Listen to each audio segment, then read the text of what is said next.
வணக்கம். கம்சா, தேவகிக்கு பிறக்கும் 8வது குழந்தை மூலம் உனக்கு மரணம் நிச்சயம் அப்படின்னு கம்சன் கிட்ட அசரீரி சொல்லிச்சுங்க. உடனே என்ன பண்ணார் கம்சன், சிஸ்டர் தேவகியையும் அவங்க ஹஸ்பண்டு வசுதேவரையும் ஜெயிலில் போட்டாருங்க. ஜெயிலில் போட்டு அப்போது அவர் வசுதேவர் சொல்கிறாரு, கம்சா எங்களை ஒன்றும் பண்ணிடாத, கொன்னுடாத, நாங்கள் எனக்கு பிறக்கிற குழந்தையெல்லாம் உங்ககிட்ட கொண்டு கொடுக்குறோம் அப்படின்னு சொல்லும்போது சரி கிராண்டடுன்னு சொல்லிவிட்டு குழந்தை பிறந்தவுடனே கொண்டு கொடுத்துடணுன்னாரு. உடனே என்ன பண்ணார், ஜெயிலில் முதல் குழந்தை பிறந்ததுங்க. ஃபஸ்ட்டு குழந்தை பிறந்தவுடனே சொன்ன வாக்கை காப்பாற்றுறதுக்கு வசுதேவர் என்ன பண்ணார், குழந்தையை கொண்டு கொடுத்தாரு. குழந்தையை கொண்டு கொடுக்கும்போது என்ன பண்ணார், கம்சன் ராட்சசனாக இருந்தாலும் குழந்தையை கொள்றதுக்கு மனசு வரல. நீ எடுத்துன்னு போ, 8வது குழந்தைய மறக்காமல் என்கிட்ட கொடுத்துரு அப்படின்னாரு. கொஞ்சம் தூரம் போன உடனே இந்த நாரதர் வந்துட்டாருங்க. நாரதர் சரியான கலகம் மூட்டிங்க. கம்சா குழந்தைய கொடுத்துட்டிய, 8வது குழந்தை கணக்கு ஏதாவது தப்பானா என்ன, எனக்கு கொன்னுடு அப்படின்னாரு.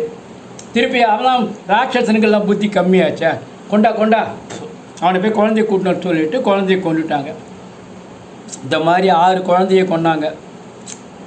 நாரதர் பண்ணது கரெக்டாக இல்லையான்றதுக்கு ஒரு உதாரணம் சொல்கிறேங்க.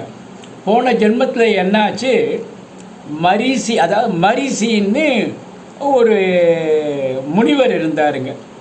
அவருக்கு 6 குழந்தை பிறந்ததுங்க. பெண் குழந்தை, அழகான பெண் குழந்தை. ஆனால் அந்த 6 பெண் குழந்தையும் ஒட்டி பிறந்ததுங்க.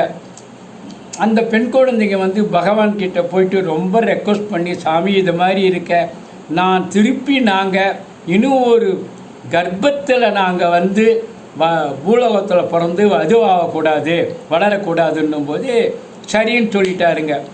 இதை மாதிரி அந்த ஒட்டி பிறந்த குழந்தைங்க இருக்குது பாருங்கள், அந்த குழந்தை எப்படி பிறந்த செத்து போச்சுன்னா, காலநேமின்னு ஒரு ராட்சசங்க, அவன் சபிச்சிட்டாங்க.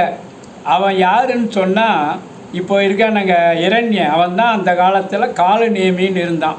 அதனால் அந்த பெண்கள் பகவானை அடைஞ்சு போன உடனே திருப்பி இப்போ பிறந்ததுங்க. அந்த 6 பெண் குழந்தையும் தான் தேவகி வயிற்றில் பிறந்து நாரதர் இந்த 6 பெண் குழந்தைக்கும் நல்ல வழி காட்டணுன்றதுக்கோசரம் தான் இப்படி பண்ணாருங்க. புரியுதுங்களா? இது நாரதர் 6 பெண்களை கொன்ற விஷயம். இது புரியுதுங்களா? உங்களை அடுத்த வீடியோவில் பார்க்குறேன். நன்றி.